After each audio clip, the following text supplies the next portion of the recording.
మొదటి పత్రిక 3వ అధ్యాయము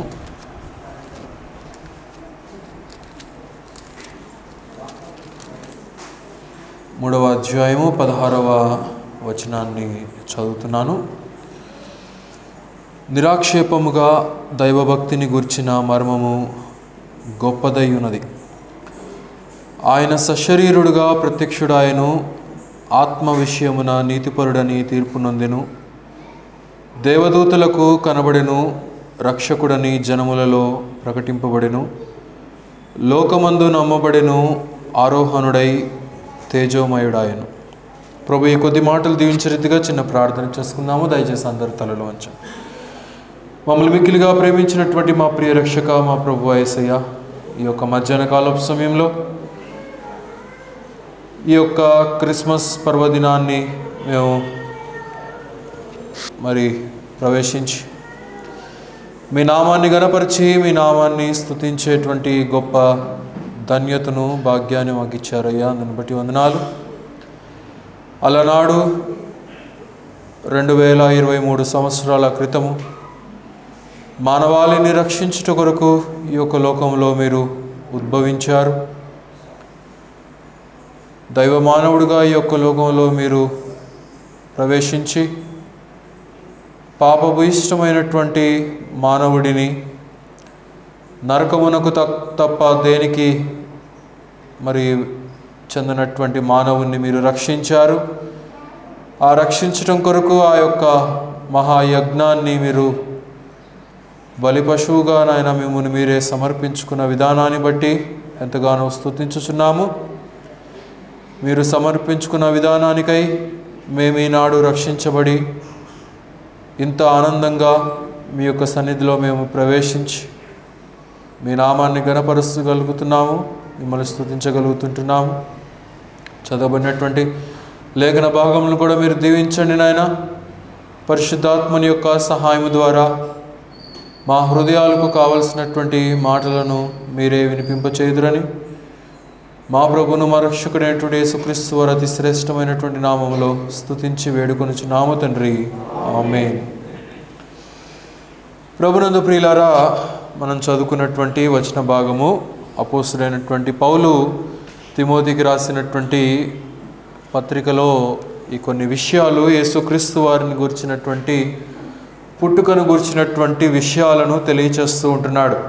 అయితే నిరాక్షేపముగా దైవభక్తిని గూర్చిన మర్మము గొప్పదై ఉన్నది అని చెప్పి ఇక్కడ తెలియచేస్తూ ఉంటున్నాడు. Great is the mystery of godliness. ఏంటి యొక్క మిస్టరీ, ఏంటి యొక్క మర్మము? ఆయన దైవత్వములో ఉన్నటువంటి ఆ యొక్క మర్మము చాలా గొప్పదైనది అని చెప్పి ఇక్కడ తెలియచేస్తూ ఉంటున్నాడు. ఆయన దేవుడుగా అనాది కాలం నుంచి ఉన్నటువంటి వాడు. ఆయన అనేక సందర్భాల్లో మానవాళిని ఆయా సమయాల్ని బట్టి, ఆయా పరిస్థితులను బట్టి ప్రవక్తలకు, లేకపోతే ఆయన యందు విశ్వసించినటువంటి ఆయన బిడ్డలకు ఆయన వచ్చి ఆత్మరూపిగా, లేకపోతే ఒక సేనాధిపతిగా, లేకపోతే ఒక దూతగా వచ్చి వెళ్ళిపోయేటువంటి సందర్భాలు ఎన్నో మనం గమనించగలుగుతూ ఉంటున్నాం. అయితే ఆ మర్మములో దాగి ఉన్నటువంటి సత్యము చాలా ఉన్నతమైనటువంటిది. అది ఎన్ని సంవత్సరాలైనా, ఎన్ని యుగాలైనా, ఎన్ని కాలాలు గడిచినా కానీ రక్షించబడినటువంటి మనము అర్థం చేసుకోగలుగుతామా అనేది ప్రశ్నార్థకమైనటువంటి విషయం. అయితే కొంత మట్టుకు ఒక మేరకు మనం అర్థం చేసుకోవచ్చు, కానీ దాని యొక్క పూర్తి అవగాహన, దాని యొక్క పూర్తి లోతు, దాని యొక్క ఎత్తు, దాని యొక్క వైశాల్యము ఎంతో అనేది మనం అర్థం చేసుకోలేం. ఈ భూమి మీద ఉన్నటువంటి పరిస్థితులను అర్థం చేసుకోవటమే మనకు ఊహకందనటువంటిది. సైంటిస్టులు కూడా వారు ఏదో ఒక కొంత మేరకు మాత్రమే వారి యొక్క సైన్స్ను ఉపయోగించి, వారి యొక్క జ్ఞానాన్ని ఉపయోగించి, వారి యొక్క తెలివిని ఉపయోగించి ఈ భూమి మీద ఏం జరుగుతుంది, పైన ఉన్నటువంటి ఆకాశంలో ఏం జరుగుతుంది, ఈ యొక్క సృష్టిలో అసలు ఏముంది అనేది కొంత మట్టుకే ఎవరైనా సరే తెలుసుకోగలిగారు, కానీ దాని యొక్క పూర్తి రూపురేఖలు ఏంటో ఎవరు కూడా నేటి వరకు కూడా తెలుసుకోలేకపోయారు. అది దేవుని యొక్క జ్ఞానం, అది మానవుని యొక్క జ్ఞానానికి అందేటువంటిది కాదు. అది కేవలము దేవుని జ్ఞానము, అది కేవలము దేవుని యొక్క ప్రేరణ, అది కేవలము దేవుని యొక్క శక్తి అనేది ఈ మానవుడు గుర్తించాలి గనక అది ఆ రీతిగా కలుగ చేయబడింది అనేటువంటి విషయాన్ని మనం ఇక్కడ గమనించాలి. అంతెందుకు, మానవుని యొక్క శరీరాన్నే మనం అర్థం చేసుకుంటే అది డాక్టర్లకు అందనటువంటి సైన్స్ ఎంతో ఉన్నది. వారు అనేకమైనటువంటివి తెలుసుకోగలుగుతున్నారు ప్రస్తుతం ఉన్నటువంటి టెక్నాలజీ ప్రకారంగా. కానీ కొంత మట్టుకే అది కూడా దాని యొక్క పూర్తి అవగాహన ఏంటో తెలుసుకోలేకపోతుంటున్నారు. ఒక క్రొత్త జబ్బు వస్తే దానికి పరిష్కారాన్ని ఏం చేయాలో నేటి వరకు కూడా అర్థం కావట్లేదు. ఒక క్రొత్త వైరస్ వస్తే, ఒక క్రొత్త పరిస్థితి అనేది ప్రపంచంలో దేవుడు ఇన్వెంట్ చేస్తే దానికి ఒక పరిష్కారాన్ని అర్థం చేసుకోగలిగినటువంటి జ్ఞానము మానవుడికి లేదు. ఇక దైవాన్ని గురించి, దైవంలో ఉన్నటువంటి సత్యాలను గురించి, అందులో ఉన్నటువంటి వివరాన్ని గురించి తెలుసుకోవటం అనేది అది మానవుడికి అసాధ్యమైనటువంటిది. కానీ దేవుడు ఏం చేశాడంటే చాలా సింపుల్గా, ఒరే బాబు, మీకు ఉన్నటువంటి జ్ఞానం ఏంటో నాకు తెలుసు, మిమ్మల్ని సృష్టించినటువంటి దేవుడును నేనే, మిమ్మల్ని కలుగు చేసినటువంటి రూపకర్తను నేనే. అయితే మీ జ్ఞానానికి తగినట్లుగా సింపుల్గా నేను దైవత్వాన్ని డెఫినేషన్ ఇస్తాను. ఏంటి అనంటే, ఇదిగో నా కుమారుని లోకానికి పంపుతున్నాను, ఆయన యందు ఎవరైతే విశ్వసిస్తారో వారికి పరలోక రాజ్యము, వారు రక్షణ పొందుతారని చెప్పి సింపుల్గా ఆయన డిఫైన్ చేసేసాడు. పెద్ద పెద్ద పరిజ్ఞానాలు అక్కర్లేదు దీనికి, పెద్ద మర్మాలు తెలుసుకోవాల్సినటువంటి పని లేదు దీనికి, బైబిల్లో ఉన్నటువంటి శాస్త్రాలు, ప్రవచన గ్రంథాలు తెలుసుకోవాల్సినటువంటి పని లేదు దీనికి. కేవలము మానవుడు దేవుణ్ణి చేరుకోవాలి అనంటే, మానవుడు పాపానికి క్షమాపణ పొందాలి అనంటే, మానవుడు ఈ లోకము నుండి విడుదల పొందిన తరువాత ఆత్మ ఎక్కడికి వెళ్తుంది అనేది మానవుడికి అందనటువంటి విషయం గనక ఆయన తెలియచేస్తూ ఉంటున్నాడు. ఇదిగో నేను లోకరక్షకుడిగా నేను నా కుమారుని లోకంలోనికి పంపిస్తున్నాను, ఆయన యందు విశ్వసించండి, అప్పుడు మీకు పాపక్షమాపణ కలుగుతుంది, ఆత్మశాంతి కూడా కలుగుతుందని చెప్పి తెలియచేస్తూ ఉంటున్నాడు.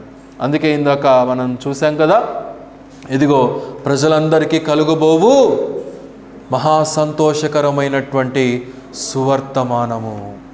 It is a great joy, it is a great celebration unto the world. The birth of Jesus Christ has brought a great celebration to every mankind. ఒక గొప్ప అనుభూతిని, ఒక గొప్ప ఆనందాన్ని, ఒక గొప్ప సెలబ్రేషన్ను మానవాళికి అందించింది. అది ఏం సెలబ్రేషన్ అంటే, అది బాహ్యానికి కనిపించేటువంటి సెలబ్రేషన్ కాదు, బట్టలు కాదు, లైట్లు కాదు, కేకులు కాదు, విందులు ఆర్భాటాలు ఇవేవి కాదు. కానీ ఏమి సెలబ్రేషన్ అయ్యా ఇది అనంటే, ద సెలబ్రేషన్ ఆఫ్ సాల్వేషన్, రక్షణను గుర్చినటువంటి ఉత్సవము, రక్షణను గుర్చినటువంటి ఆనందము. ప్రతి మానవుడు కూడా ఆ రక్షణను అందుకోవాలని, ఆ సిలువ సువార్తను తెలుసుకోవాలని, యేసుక్రీస్తు వారి యొక్క లోకంలోనికి ఎందుకు జన్మించారో దాని యొక్క వృత్తాంతాన్ని ప్రతి మానవుడు తెలుసుకోవాలనేదే ఆయన యొక్క అభీష్టమైనట్లుగా మనం చూడగలుగుతూ ఉంటున్నాం. అందుకే ఇక్కడ దైవభక్తిని గురించినటువంటి మర్మము చాలా గొప్పదైనది. అది ఏ శాస్త్రాల్లో లేవు, ఏ మతాల్లో లేవు, ఏ గ్రంథాల్లో లేవు. కేవలము పరిశుద్ధ గ్రంథమైనటువంటి బైబిల్ గ్రంథంలో మాత్రమే ఆ మర్మము దాగి ఉన్నది. ఆ మర్మము మన ప్రభు అయినటువంటి యేసుక్రీస్తు వారి యొక్క రూపంలో ఈ యొక్క లోకములోనికి వచ్చినట్లుగా మనం చూడగలుగుతూ ఉంటున్నాం. అలాగైతే ఆయనను తెలుసుకున్నటువంటి మనము, ఆయనను గ్రహించినటువంటి మనము, ఆయన యొక్క రూపంలో మరల్చబడుతూ ఉన్నటువంటి మనము, ఆయన యొక్క జన్మలో ఉన్నటువంటి నిజార్థాన్ని తెలుసుకున్నటువంటి మనము ఏ రీతిగా జీవిస్తున్నామో మనల్ని మనం పరీక్షించుకోవాల్సినటువంటి వారమై ఉంటున్నాం. మనల్ని మనం విమర్శించుకోవాల్సినటువంటి బాధ్యత మన మీద ఉన్నది ప్రియులారా. తర్వాత ఏమంటున్నాడండి?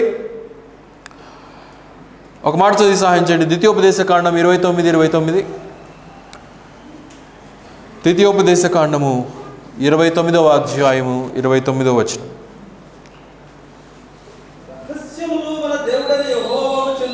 రహస్యములు మన దేవుడైన యెహోవాకు చెందును. అయితే మనము ఈ ధర్మశాస్త్ర వాక్యములన్నిటినీ అనుసరించి నడుచుకొనున్నట్లు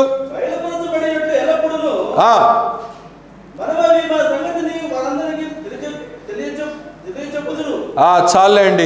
కనుక ఈ యొక్క సత్యవాక్యము, ఈ యొక్క ధర్మశాస్త్రంలో ఉన్నటువంటి నియమన ఇష్టాలన్నీ కూడా, ఆ యొక్క విధి విధానాలన్నీ కూడా మనము అవలంబించుకోవాలి, వాటి ప్రకారం జీవించాలి.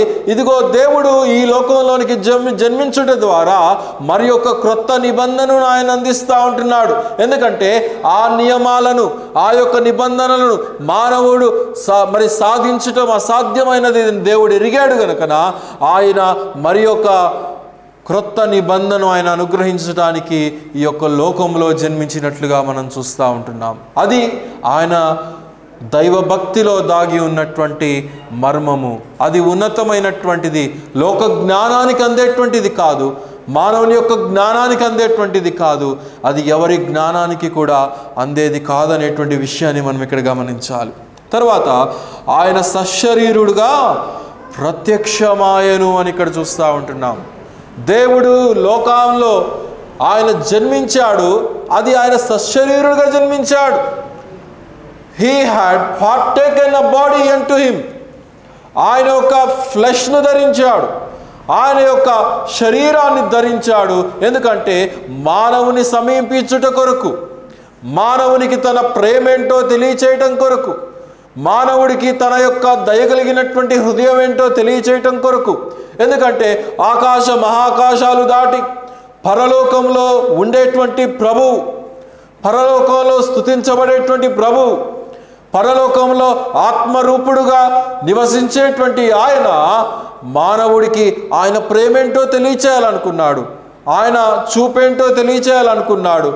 ఆయన యొక్క స్పర్శ తగిలితే ఎన్ని అద్భుతాలు జరుగుతాయో తెలియచేయాలనుకున్నాడు. అన్నీ మానవుడికి దగ్గరగా తెలియచేయాలనుకున్నాడు కనుక ఆయన మన కొరకు సశరీరుడుగా జన్మించి ఆయన మన యొక్క స్థానమును తీసుకున్నట్లుగా మనం ఇక్కడ గమనించగలుగుతూ ఉంటున్నాం. ఆయన బాలుడుగా జన్మించడం ద్వారా ఒక గొప్ప సందేశాన్ని మానవాళికి అనుగ్రహించాలనేది ఆయన యొక్క ఉద్దేశమై ఉంటున్నది. లూకాసు వార్త 2వ అధ్యాయము 12వ వచనం చదవండి. లూకాసు వార్త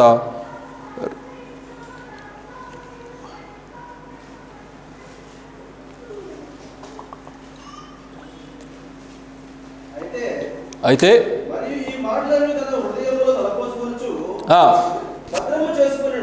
భద్రము చేసుకొనెను.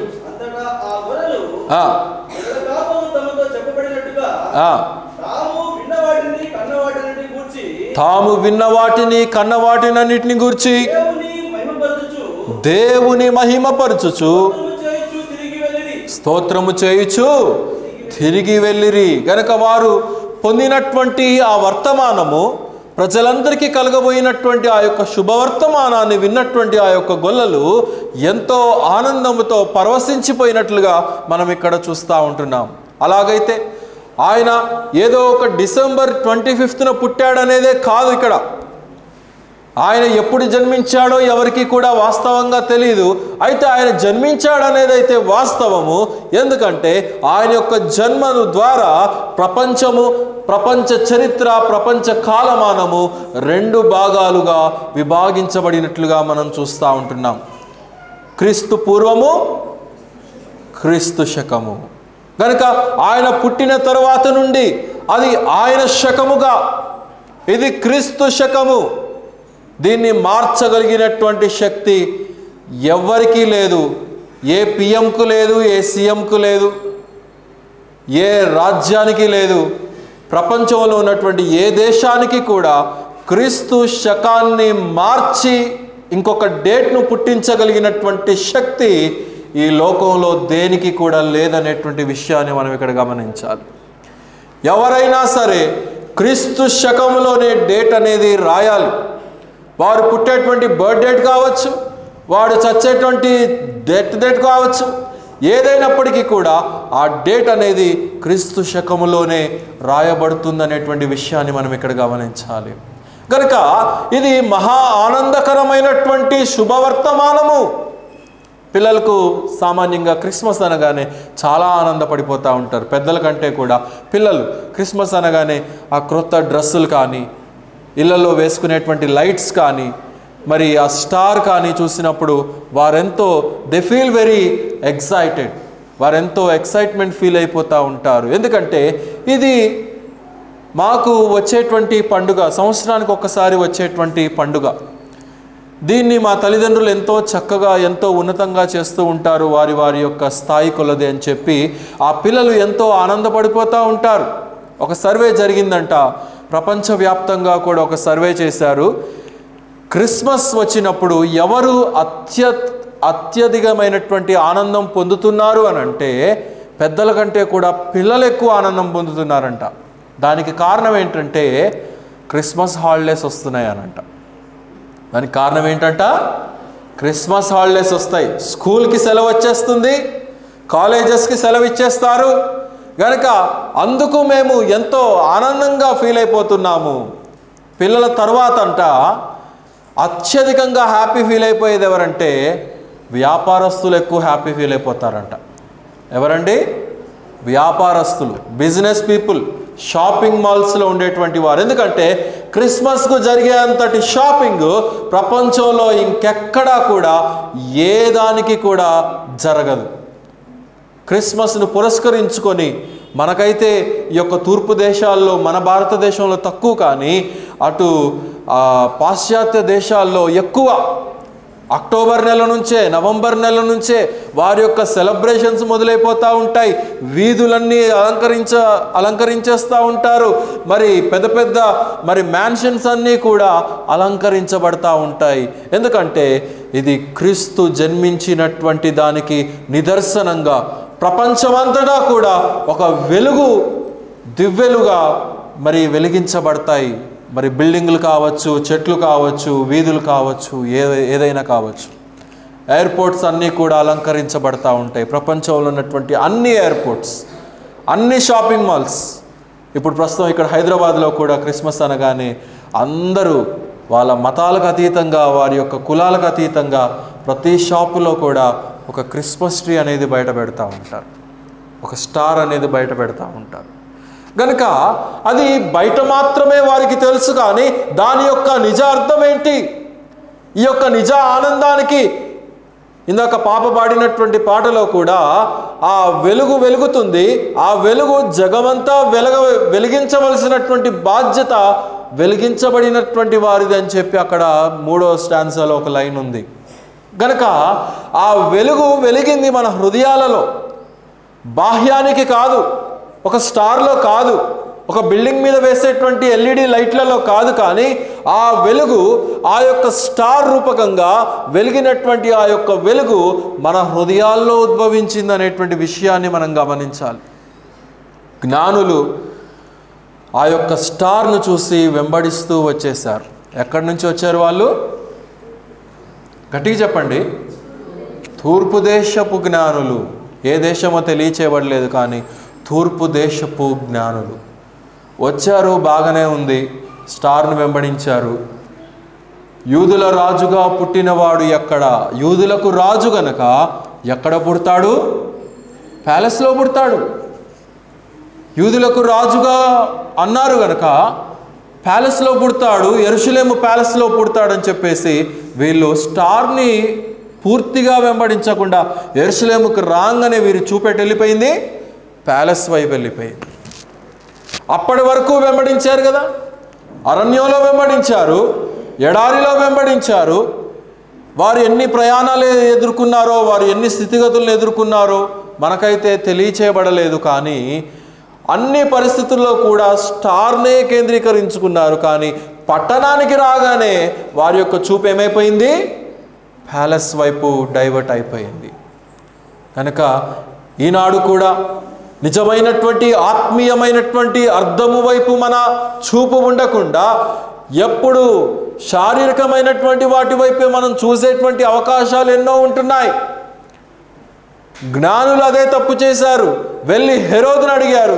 హెరోదుని అడిగితే నాకు తెలియదని చెప్పి హెరోదు చెప్పాడు. మీకు ఒకవేళ ఏమైనా తెలిస్తే నాకు వచ్చి చెప్పమని చెప్పాడు.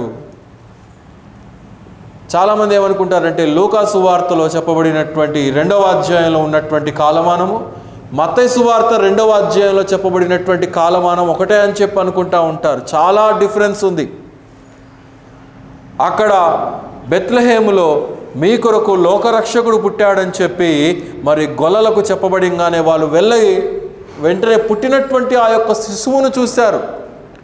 పొత్తిగుడ్డలతో చుట్టబడి ఉన్నటువంటి ఆ యొక్క శిశువును చూశారు. అప్పుడు ఆ కాలమానం వేరు.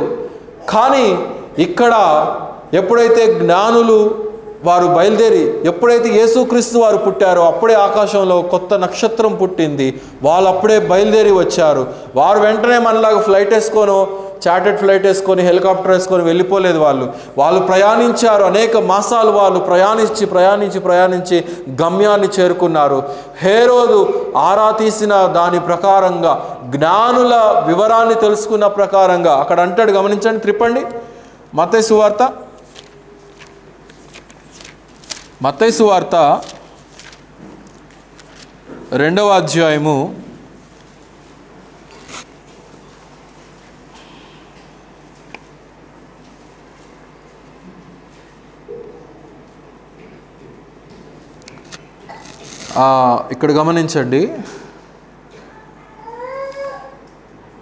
16వ వచనం చదవండి.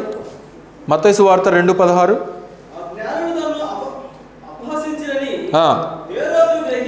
హేరోదు గ్రహించి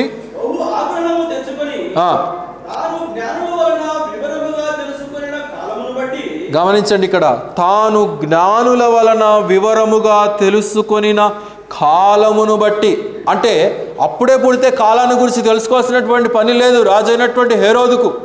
యేసుక్రీస్తు వారు పుట్టి అనేక మాసాలు గడిచిపోయింది కనుక ఆ పుట్టినటువంటి వివరాన్ని, ఆ నక్షత్రము ఏ కాలంలో ఎన్ని రోజుల క్రితం ప్రత్యక్షపరచబడిందో అనేది వాళ్ళు వివరంగా తెలుసుకున్నారు.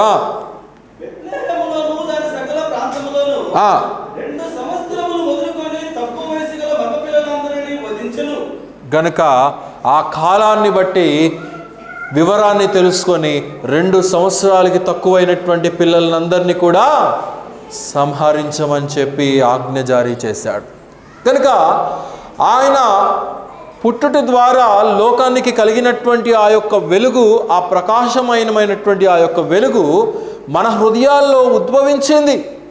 అయితే ఆయన పుట్టుట ద్వారా కాదు, కానీ ఆయన యందు రక్షించబడుట ద్వారా, ఆయనను అంగీకరించుట ద్వారా, ఆయనను మన హృదయాలలోనికి స్వీకరించుట ద్వారా మన హృదయాలు వెలిగించబడ్డాయి అనేటువంటి విషయాన్ని మనం ఇక్కడ అర్థం చేసుకోవాలి ప్రియులారా. అలాగైతే ఆయన సశరీరుడుగా జన్మించుట ద్వారా మన హృదయాలు, మన ఆత్మలు వెలిగించబడ్డాయి అనేటువంటి విషయాన్ని ఇక్కడ మనం గమనించాలి. తర్వాత 3వ మాట ఏమంటున్నాడంటే, ఆత్మ విషయమై నీతిపరుడని తీర్పు పొందేను అని ఇక్కడ మనం చూస్తూ ఉంటున్నాం. ఆత్మ విషయుడై నీతిపరుడుగా తీర్చబడ్డాడు. ఈయనలో ఏ పాపము లేదు. ఇన్ని నేరారోపణలు చేస్తున్నారే, ఇన్ని నిందలు వేస్తున్నారే, శరీరంగా జన్మించినటువంటి ఈ ప్రభువును, ఈ క్రీస్తును మీరు అప్పగించమని, సిలువకు అప్పగించమని చెప్తున్నారే, నాకు ఎలాంటి నేరము కనబడట్లేదని చెప్పి ఫరో కూడా చెప్పి చేతులు దులిపేసుకున్నాడు. అలాగైతే ఆ ప్రభు, ఆయనలో ఉన్నటువంటి ఆత్మీయతను మనకు అనుగ్రహించినటువంటి ప్రభువుగా మనం ఇక్కడ చూడగలుగుతూ ఉంటున్నాం. ఆయన ఈ లోకానికి వచ్చుట ద్వారా ఆయనలో ఏ పాపము లేనటువంటి వాడుగా ఆయన ఏ రీతిగా ఉన్నాడో మనల్ని కూడా మన పాపముల నుండి మనల్ని విడిపించినటువంటి ప్రభువుగా మనం చూస్తూ ఉంటున్నాం. ఇప్పుడు మనం పాపులము కాము. ఇప్పుడు మనం ఎవరమండి? నీతిమంతులము, పరిశుద్ధులము, పవిత్రులము. ఎందుకంటే పవిత్రమైనటువంటి యేసు రక్తము ద్వారా శుద్ధీకరించబడి విమోచించబడినటువంటి సంఘము అనేటువంటి విషయాన్ని మనం ఇక్కడ గమనించాలి. కనుక ఆయన రక్త ప్రభావము, ఆయనలో ఉన్నటువంటి పవిత్రతను మనకు అనుగ్రహించినట్లుగా మనం చూస్తూ ఉంటున్నాం. ఆయనలో ఉన్నటువంటి ఆ స్వభావమును మనకు ధరింపచేసినట్లుగా మనం చూస్తూ ఉంటున్నాం. కాకపోతే అప్పుడప్పుడు శరీర స్వభావం అలా వచ్చి వెళ్తూ ఉంటుంది. కోపము, అసూయ, ఉద్రేకము, అబద్ధాలు, అనేక రకాలైనటువంటివి అప్పుడప్పుడు వచ్చి వెళ్తూ ఉంటాయి. దానిని అనగద్రొక్కవలసినటువంటి బాధ్యత మనదే.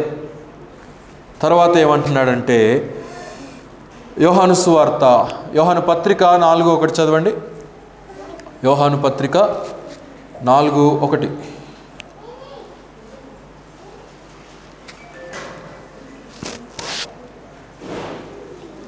యోహాను పత్రిక, ప్రియులారా, అనేకులైన అబద్ధ ప్రవక్తలు లోకములోనికి బయలు వెళ్ళి ఉన్నారు కనుక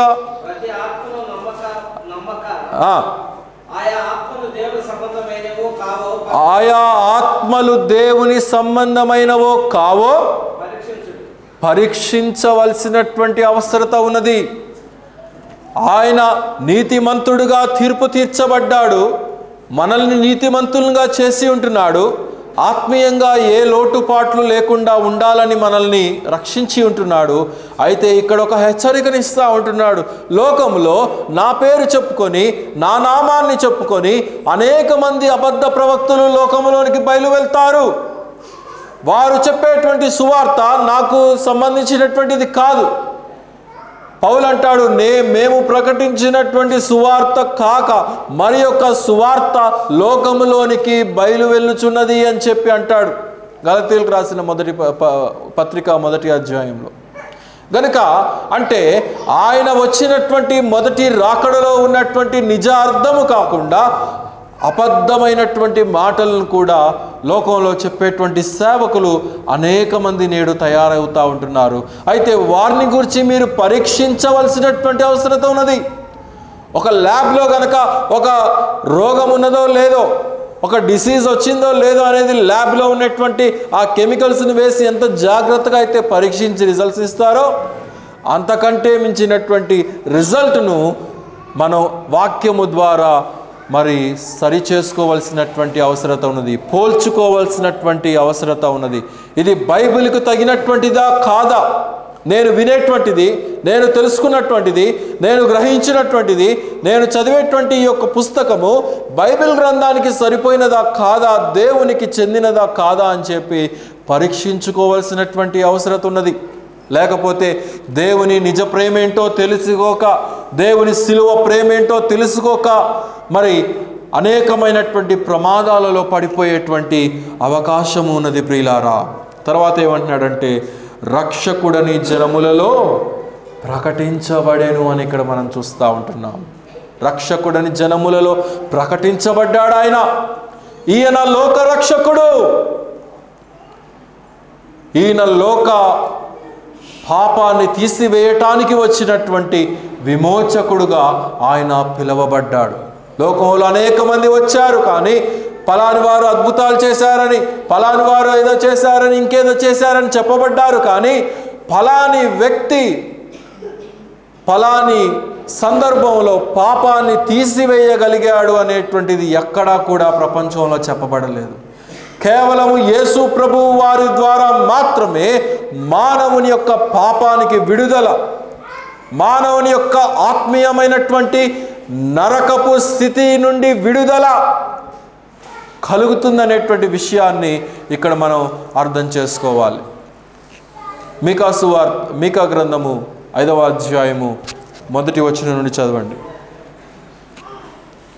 మీకా గ్రంథము 5వ అధ్యాయము 1వ వచనం నుండి.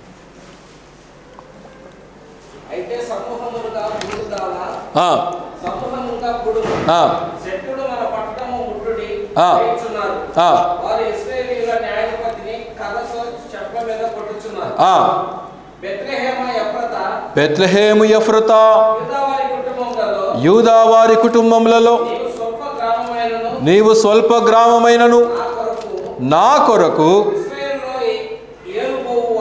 ఇశ్రాయేలును ఏలబోవువాడు నీలో నుండి వచ్చును. బెత్లెహేము ఎఫ్రతా, లోకాన్ని ఏలబోయేటువంటి వాడు, లోకరక్షకుడుగా ఈ ప్రపంచంలో ప్రకటించబడబోయేటువంటి వాడు నీలో నుండి ఉద్భవిస్తాడు.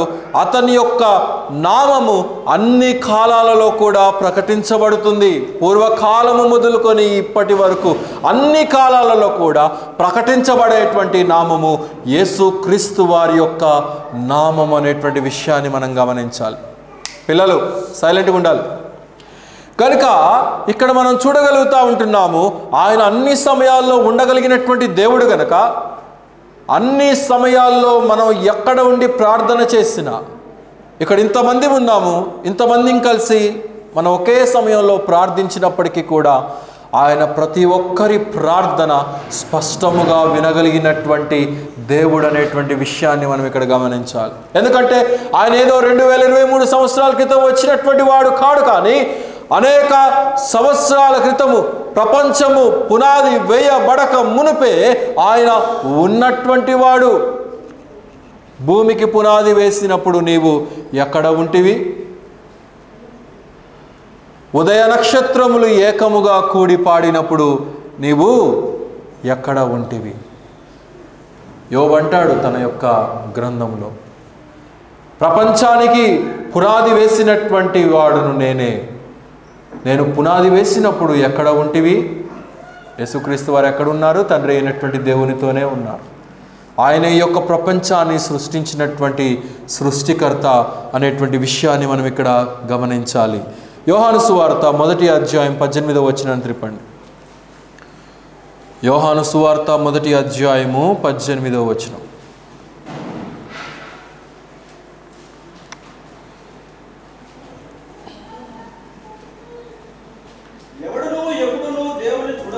ఎవడును ఎప్పుడైనను దేవుని చూడలేదు, తండ్రి రొమ్మున ఉన్నటువంటి అద్వితీయ కుమారుడే ఆయనను బయలుపరచెను. The Christ reveal the God. తండ్రి అయినటువంటి దేవునిని క్రీస్తు బయలుపరిచినట్లుగా మనం చూస్తూ ఉంటున్నాం. ఎందుకంటే ప్రభువును మాత్రమే చూడగలిగినటువంటి శక్తి మనకున్నది, కానీ దేవుణ్ణి చూడగలిగినటువంటి శక్తి ఏ నరుడకు కూడా లేదు. ఆయనను చూసి బ్రతుక నరుడు ఎవడు కూడా లేడు అనేది దేవుని వాక్యం తెలియచెప్తా ఉన్నది. ఎందుకంటే ఆయన తేజస్సు, ఆయన యొక్క మహిమ, ఆయన యొక్క ప్రభావము ఎంతో ఉన్నతమైనటువంటిది. అయితే అంతటి ఉన్నతమైనటువంటి దేవుడు తన కుమారుని రూపకముగా మన మధ్య బయలుపరచబడినట్లుగా మనం చూస్తూ ఉంటున్నాం. అందుకే యెషయా గ్రంథకర్త అంటాడు 7:14లో, ఇదిగో ఇమ్మానుయేలును దేవుడు నేను మీకు అనుగ్రహిస్తూ ఉంటున్నాను. కనుక అలాంటి తోడు, ఒక ఆదరణకర్త, మనల్ని నడిపించేటువంటి మన ప్రభు, మనతోనే నిత్యము ఉండి మనల్ని నడిపించేటువంటి ప్రభు, అన్ని సమయాలలో కూడా ఉండగలిగినటువంటి ప్రభు మన చెంత ఉంటున్నట్లుగా మనం చూస్తూ ఉంటున్నాం.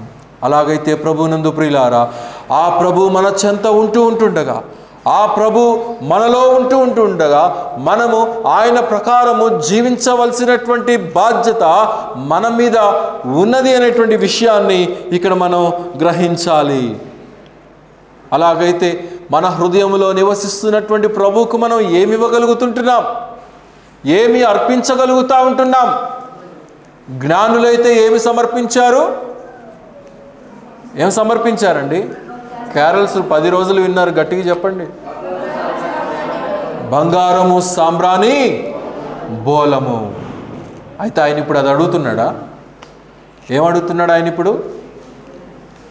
విరిగి నలిగిన మీ హృదయాలు నేను అడుగుతూ ఉంటున్నాను. I am asking your soul. మానవుని అదే అడుగుతూ ఉంటున్నాడు. నీ సోల్ని నాకు ఇవ్వు, నా లైఫ్ని నేను నీకు ఇచ్చాను కదా అని చెప్పి ఆయన పిలుస్తున్నట్లుగా మనం చూస్తూ ఉంటున్నాం. నేను నీ కొరకు నా యొక్క ఉన్నతమైనటువంటి స్థితిని విడిచిపెట్టి సశరీరుడుగా ఈ యొక్క లోకంలో, ఫిలిప్పీ పత్రికలో అంటాడు, ఆయన తన్ను తాను రిక్తునిగా మన కోసము చేసుకున్నట్లుగా మనం చూస్తూ ఉంటున్నాం. He emptied himself. 323 క్రీస్తుకు పూర్వము ఎవరు జీవించారు? 323 BC. పిల్లలు చెప్పాలి 8th 9th 10th చదివేటువంటి పిల్లలు ఉన్నారు ఇక్కడ. స్కూల్లో కాన్సన్ట్రేషన్ చేస్తే చెప్తారు, ఇక్కడ స్కూల్లో కాన్సన్ట్రేషన్ చేయకపోతే ఎక్కడ చెప్తారు? అలెగ్జాండర్ జీవించాడు 323 BCన.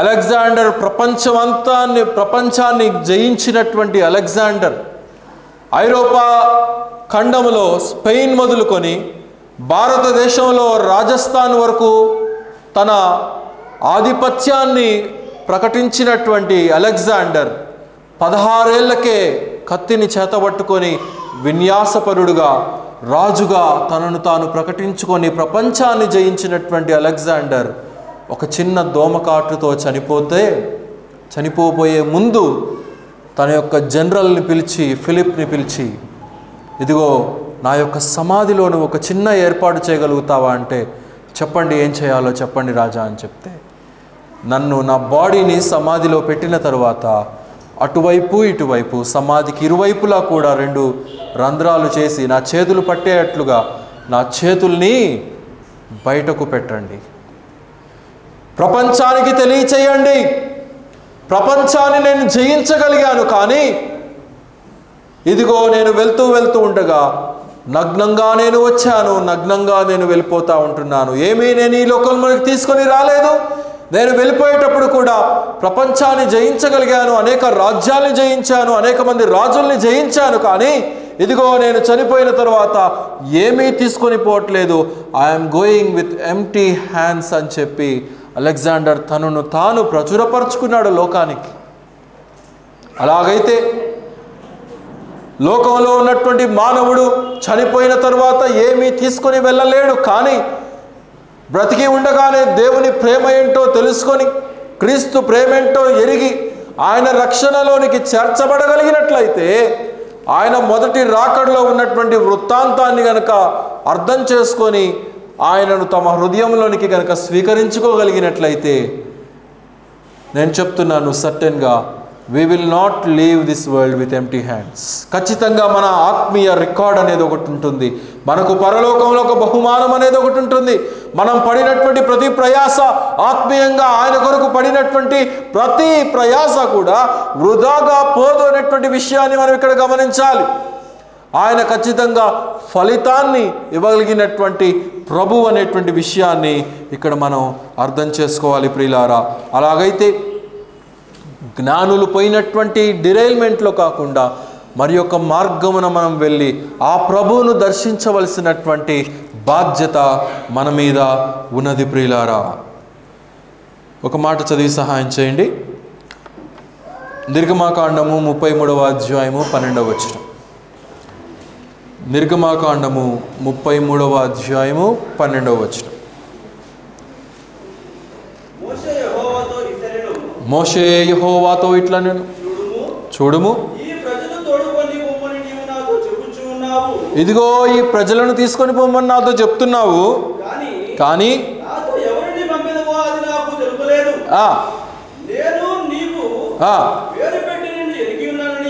పేరు పెట్టి నిన్ను ఎరిగి ఉన్నానని, కాబట్టి నీ కటాక్షము నా ఎడల ఉన్న ఎడల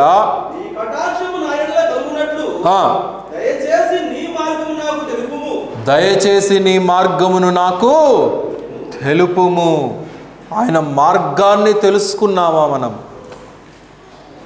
యేసు స్థాపించినటువంటి ఆ నిజమైనటువంటి మార్గము ఆయన లోకానికి తెలియచేశాడు.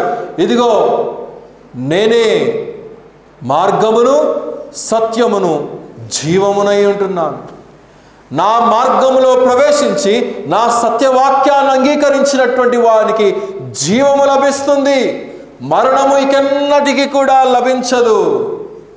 ఆత్మశాంతి, ఆత్మ నెమ్మది కలుగుతుంది. That is why he is called as prince of peace. Isaiah 9:6. ఆయన సమాధానకర్త అయినటువంటి దేవునిగా పిలువబడుతూ ఉంటున్నాడు. ఎందుకంటే ఆయన ఇచ్చేటువంటి సమాధానం లోకంలో ఎవరు కూడా ఇవ్వలేరు. ఏదో తాత్కాలికమైనటువంటి సంతోషము, ఆనందం మాత్రమే పొందగలుగుతాం మనం దేంట్లోనైనా. కానీ నిజమైనటువంటి ఆత్మ సంతృప్తి అది కేవలం యేసుక్రీస్తు వారి ద్వారా మాత్రమే కలుగుతుంది. అయితే మోషే అంటున్నాడు, ఇదిగో పేరు పెట్టి మమ్మల్ని పిలిచావు కదా, మేము వెళ్ళవలసినటువంటి మార్గం ఏంటో మాకు బోధించు. ఆయన బోధిస్తూనే ఉంటాడు, 365 రోజులు బోధిస్తూనే ఉంటాడు. ఒక క్రిస్మస్నే కాదు, ఒక న్యూ ఇయర్నే కాదు. జ్ఞానం ఉండి మనం గ్రహించగలిగితే అన్ని సమయాలలో కూడా ఆయన మార్గంలో మనం ప్రయాణించటానికి ఆయన ఇష్టపడుతూనే ఉంటాడు. కానీ మనమే అప్పుడప్పుడు అలా బండిని కనుక రోడ్డు మీద మెలకలు తిప్పినట్లుగా తిప్పుతూ ఉంటాం మన జీవిత బైక్ని. కనుక మనం ఇక్కడ ఏం చేస్తున్నామో అనేది మనం అర్థం చేసుకోవాలి ప్రియులారా. మరి ఒక మాట చదివి సహాయం చేయండి. కీర్తనల గ్రంథము 33వ అధ్యాయము 19వ వచనం. కీర్తనల గ్రంథము 33వ అధ్యాయము 19వ వచనం. యెహోవా దృష్టి యందు ఆయన యందు భయభక్తులు గల వారి మీదను ఆయన కృప కొరకు కనిపెట్టుకొని వారి మీదను గనక ఆయన కృప మన మీద ఉన్నట్లుగా మనం చూస్తూ ఉంటున్నాం. ఆయన యందు రక్షించబడి ఉన్నాము అని అంటే మనం ఎంతో కృప పొందినటువంటి వారము. మగ్దలేని మరియ గురించి ఏం రాయబడి ఉన్నది? ఏం రాయబడి ఉన్నదండి? దయాప్రాప్తురాలా నీకు శుభము. ఆమె దయ పొందినట్లుగా మనం చూస్తూ ఉంటున్నాం. ఆమె కృప పొందినట్లుగా మనం చూస్తూ ఉంటున్నాం. నిన్న కూడా అశోక్ కుమార్ గారు తెలియజేశారు. జోసఫస్ అనేటువంటి ఒక మహాజ్ఞాని ఆయన తెలియచేశాడు, ఆనాటి కాలంలో ప్రపంచంలో అనేక మంది కన్యకలు ఉన్నప్పటికీ కూడా why specially Mary was favoured, why she was chosen by God అంటే తన జీవితాన్ని సైతము దేవునికి అర్పించటానికి సిద్ధపడినట్లుగా మనం చూస్తూ ఉంటున్నాం. తనకున్నదంతా కూడా అర్పించేసింది దేవుని యొక్క ప్రణాళిక కొరకు. దేవుని యొక్క ఆజ్ఞను బట్టి దేవుని యొక్క రక్షణ స్వాస్థ్యము ప్రపంచానికి కలగబోయేటువంటి ఆ యొక్క మహా ఆనందము కొరకు తనను తాను అప్పగించుకున్నట్లుగా మనం చూడగలుగుతూ ఉంటున్నాం. అందుకే దయ పొందినట్లుగా మనం చూస్తూ ఉంటున్నాం. మరి మనల్ని ఆయన ఏమడుగుతున్నాడు? కేవలం ఒక్క హృదయం ఇవ్వండి నాయన, నాకు కొంచెం ప్లేస్ ఇవ్వండి. Just a small place in your heart will enlighten your lifes. నాకు కొంచెం స్థానాన్ని ఇచ్చి చూడు, నీ జీవితం ఏ రీతిగా మార్చబడుతుందో నీవు గమనించు. నీవు నాకు ఇచ్చేటువంటి స్థానము క్యాలెండర్లలో ఇస్తున్నావు, వాగ్దాన కార్డుల్లో ఇస్తున్నావు, నీ స్థానము మరి గోడల మీద ఇస్తూ ఉంటున్నావు, అనేకమైనటువంటి అంశాల్లో ఇస్తున్నావు. కానీ నీ హృదయంలో ఇవ్వలేకపోతుంటున్నావే. నీ హృదయంలో కనుక నాకు స్థానం ఇచ్చినట్లయితే నేను మీ జీవితాల్లో గొప్ప అద్భుతాలను చేస్తానని చెప్పి దేవుడు తెలియచేస్తూ ఉంటున్నాడు. అందుకే ఆయన అంటూ ఉన్నాడు, ఒక చక్కటి పాట ఉన్నది కదా, హృదయం అనేడు తలుపు నొద్ద యేసునాథుండు. పాడండి పాట.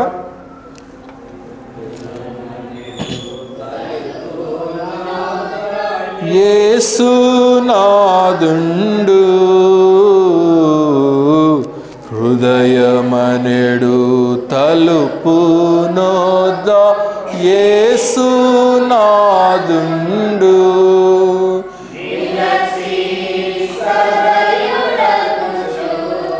తట్టుచుండు సకల విధములను నిలచి సదయుడగుచు తట్టుచుండు సకల విధములను